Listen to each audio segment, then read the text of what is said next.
You never know what happens. We're excited to see what happens for our next guest. 25 TDs in 10 games a year ago. Not bad. CFL record, 78% completions, most outstanding Canadian, and now a Jacksonville Jaguar. After being BC Lion, an Ohio Bobcat. So evidently he likes felines. But I'm ready to clap for him. Yeah, let's give it up. Nathan Rourke. Nathan Rourke. Here we go. Look at that, 24 years young, that baby face, but going to Man's League. And I should say, Jesse, already your biggest fan. He's already looking at like direct flights to Jacksonville. There aren't many, but Duval, baby. Duval, yeah. It's so excited for you. Are so many people. And Nathan, as you join us once again, I just want to know, what's it been like for you in terms of getting back to people, responding? Sure, the DMs are full, the text messages are full, the inbox is full. Has it been overwhelming to get all of this love because so many people are excited?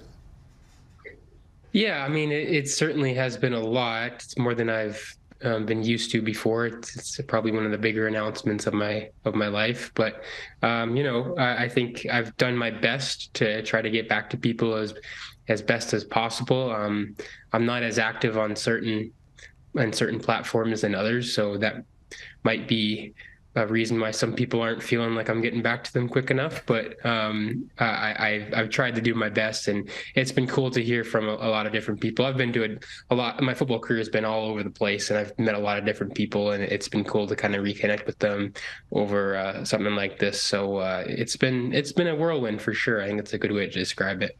So, Nate, we're going to take over the show a bit, and me and Jesse are just going to counsel you because we are married. And you just made a mistake as someone who is recently engaged. Not the biggest announcement of your life, right? The biggest announcement of your life, are you listening, is that you proposed and are engaged. That's the announcement that was the biggest, correct? Right, Nate? That's why he's here today. That is right. Yes, thank you. All right. I stand corrected. Yes. It's amazing. Well, congratulations on that too, Nate. A crazy experience it must have been for you. You visited 12 teams to try and figure out, you know, which team you wanted to sign with. Ultimately, it's the Jacksonville Jaguars. So just describe what it was like to have to visit so many different teams and what that was like for you. Yeah, it was something I hadn't really come across before. A lot of travel. I think the issues with the foot still not being 100% was part of that. And I think that it certainly, you know, just on a day-to-day basis, it was hard to manage that. But being inside each building and being able to meet different people and see how each team, you know, does their business and what their facilities are like and how it's all laid out, like that was pretty cool to kind of see, you know, each place and visit, and been to some U.S. cities that I haven't been to before, and that was all cool. And it just coming from Vancouver from Pacific time each time, going, you know, what probably wasn't the best way to go about it. I wish I would have been in more of a central location, but certainly a fun experience. And I think at the end of the day, I think I'm glad I did it. You talked about that football journey that had you bounce around, and when you look at that history, you go from playing Canadian football to American football, back to Canadian football in the CFL. Now you're back to playing, you know, in the NFL. The fundamentals of the game stay the same, but for a quarterback, your progressions, your reads, manipulating defenders, where your eyes are, it is quite different. What do you expect in terms of making that transition once again? Yeah, I think it'll be interesting. You know, I think there definitely will be a little bit of a transition. You know, it's funny. I've talked to I talked to some CFL quarterbacks since the news broke, and you know, they've obviously been in the league, or a lot of them have been in the NFL and spent time down there. And a lot of them seem to think that the CFL is a harder place to play quarterback. So it'll be interesting to kind of go back there after having a taste of what professional football is. I definitely feel like I'm a better passer, and I think I feel like I'm seeing the field better than I did when I was in college. So you know, on top of that, I'm going to go to one of the best quarterback minds and developers and Doug Peterson. So I think all of those things are really exciting stuff, and I'm looking forward to getting started. You mentioned Doug Peterson and the fact that he's one of the best quarterback developers. Some people might look at the Jags situation and say, well, they have a young guy in Trevor Lawrence who is probably going to take a lot of the snaps. Why Jacksonville? Was it because of Doug Peterson primarily, or the weather? The weather certainly didn't help or didn't hurt. It was definitely a plus. But no, I mean, the biggest thing to us was going to a situation where we felt that we could be a number 2 quarterback. That was the big thing. My agent and I came to that kind of decision, and there weren't many teams that were offering a chance to compete to do so. Obviously, it's not going to be my job right off the bat, but I'm going to have to compete to be that. Just to have the opportunity, I think, is a big deal.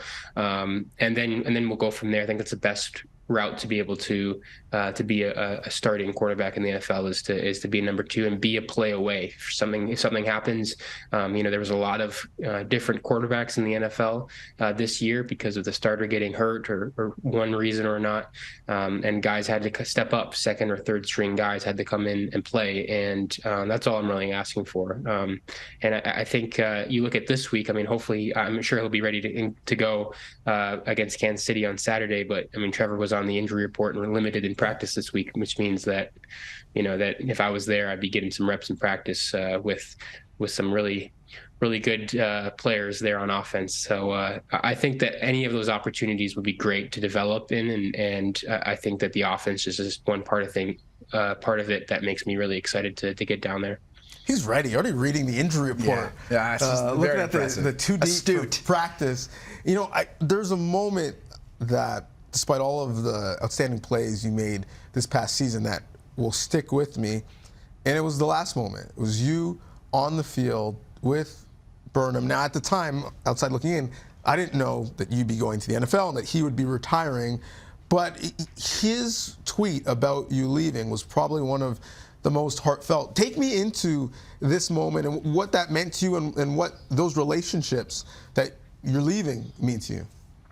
Yeah, I mean, in that sense, I think the NFL wasn't on my mind at that moment. I didn't know what the future held for me, but I just knew that, at that moment, Burnham was telling me what his future was. And I remember when I was in school, when I was an underclassman, I was a sophomore and a junior at Ohio.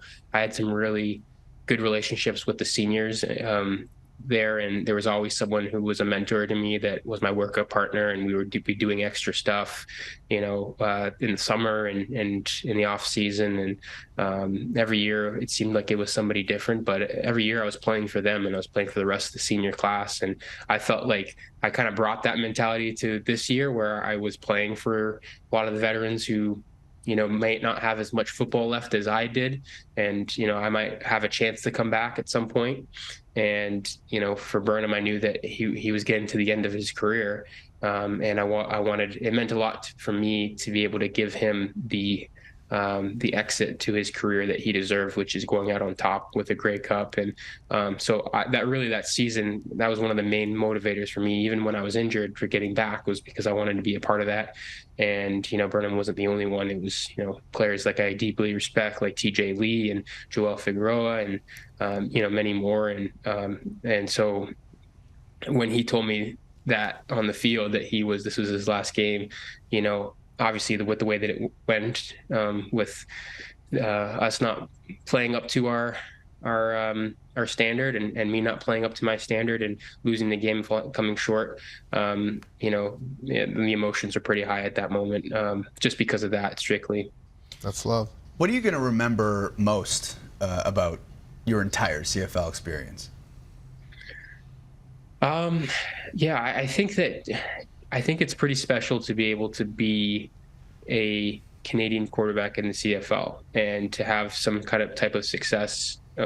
I think it's a special thing. And I think sometimes during the season, it was a bit overwhelming because I didn't want the attention that I was getting. But at the end of the day, I think that was what made it special, because as a team, we persevered through that, and we rode everyone's expectations, and despite the injury, I was able to come back and win a playoff game, and obviously we didn't finish the way we wanted to, but I think that with all the things that team did, I think that and all the adversity it went through, to be a part of that was really, really special. And I'm very appreciative to the Lions for allowing me to grow and develop as a pro and figure it out a little bit, get my feet wet in the per game.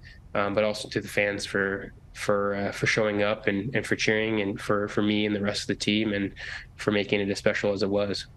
Well, Amazing. Here's why you're special, because I know for a fact we're going to experience the Jags divisional round game very differently. I'm going to be on my couch competing, hoping that I win my pools. You're going to be taking mental reps, doing drops with Trevor Lawrence, going through the read progression, because I know you can't wait to get started. We can't wait to see you in Duval, next year. Thanks for this, pal. Yeah, thanks, guys. Appreciate it.